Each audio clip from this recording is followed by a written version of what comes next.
For years, the toxic left has peddled a narrative that the political right is perpetually on the brink of igniting a second U.S. Civil War. They paint conservatives as unhinged, gun-toting extremists ready to tear the nation apart over ideological differences.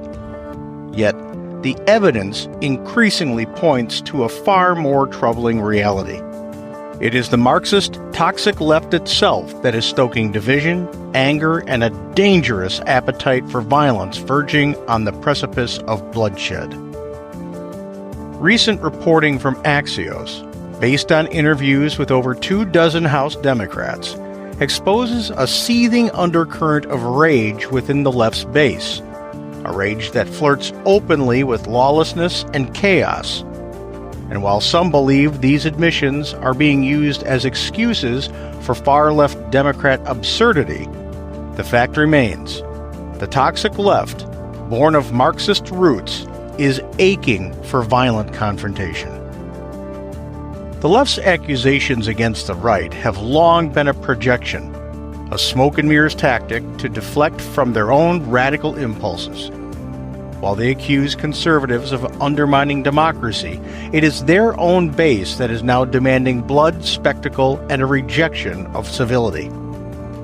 As Axios revealed, Democrat lawmakers are grappling with a toxic left constituency that is enraged at their inability to counter President Donald Trump's America First reformative agenda.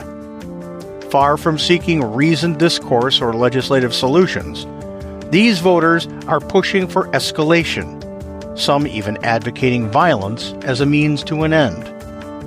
One lawmaker, Representative Brad Schneider, Democrat of Illinois, admitted, "We've got people who are desperately wanting us to do something. No matter what we say, they want more." This insatiable hunger for more reveals a disturbing truth. The Marxist left isn't interested in governance or compromise.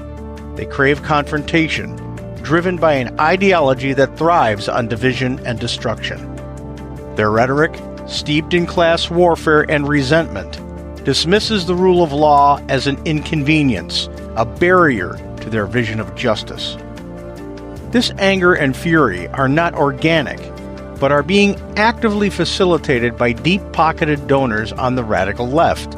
Figures such as George and Alex Soros, Tom Steyer, and Neville Singham, along with organizations like the Tides Foundation, pour millions into groups that amplify divisive rhetoric and fund activist networks pushing for confrontation. These financiers, often operating behind the scenes, bankroll organizations that stoke the flames of unrest, providing the resources for protests, media campaigns, and grassroots agitation that fuel the toxic left's escalatory mindset. Their funding ensures that the loudest, most extreme voices dominate the conversation, drowning out calls for moderation and empowering the narrative that violence is a legitimate response to political setbacks. The Axios report paints a chilling picture of this toxic left base. One anonymous lawmaker recounted constituents declaring that civility isn't working and that they should prepare for violence to fight to protect our democracy. This isn't the language of democracy, but of mob rule, a hallmark of Marxist movements that historically justify violence as a tool for revolution. The left's sanctimonious claim to be defending democratic ideals rings hollow when their supporters are urging lawmakers to storm the White House and stuff like that, as another lawmaker described the crazy shit flooding their inboxes. Perhaps most telling is the Roman Colosseum analogy offered by one Democrat. People just want more and more of this spectacle, they said. This is the toxic left's true face, a bloodthirsty mob egged on by Marxist rhetoric that fetishizes chaos over order. They aren't seeking solutions. They're demanding a performance, a gladiatorial clash where violence becomes entertainment. This isn't the behavior of a reasoned political movement, but of a cult intoxicated by its own outrage. This is the stuff of the Hunger Games. Even more disturbing is the pressure placed on lawmakers to become martyrs for the cause. One representative noted constituents insisting that they should be willing to get shot or get themselves arrested intentionally. This call for sacrifice comes disproportionately, as another lawmaker pointed out, from economically very secure white people in the upper middle and lower upper classes. Here lies the hypocrisy of the toxic left. Affluent, insulated activists demanding that others bear the physical and legal consequences for their radical posturing. It's a perverse inversion of the Marxist class struggle they claim to champion, where the privileged egg on the vulnerable to act as cannon fodder. The most damning anecdote comes from a lawmaker who, during a meeting, expressed a desire to de-escalate tensions. The lawmaker said, "I actually said in a meeting, when they light a fire, my thought is to grab a fire extinguisher." And someone at the table yelled out, "Have you tried gasoline?" This exchange encapsulates the toxic left's mindset. They don't want to extinguish the flames of division. They want to pour fuel on them. This is the Marxist playbook. Create chaos, exploit it, and claim moral superiority while the world burns. The irony is that the left accuses the right of fomenting civil war, while their own rhetoric and actions push the nation closer to that precipice. The right, for all its flaws, has largely operated within the boundaries of democratic norms, advocating for policy changes through elections and legislation. Meanwhile, the toxic left's base is openly contemptuous of these processes, dismissing them as insufficient and demanding extra legal measures. Their flirtation with violence isn't a reaction to oppression, but an infantile tantrum born of ideological impatience. They can't tolerate a world where their vision isn't imposed immediately by any means necessary. And this isn't a new phenomenon. The Marxist left has a long history of projecting its own violent tendencies onto its opponents. From the Red Scare to the Weather Underground, which launched Bill Ayers and Bernardine Dorn into far-left orthodoxy, and with which Los Angeles Mayor Karen Bass's political genesis is loosely affiliated.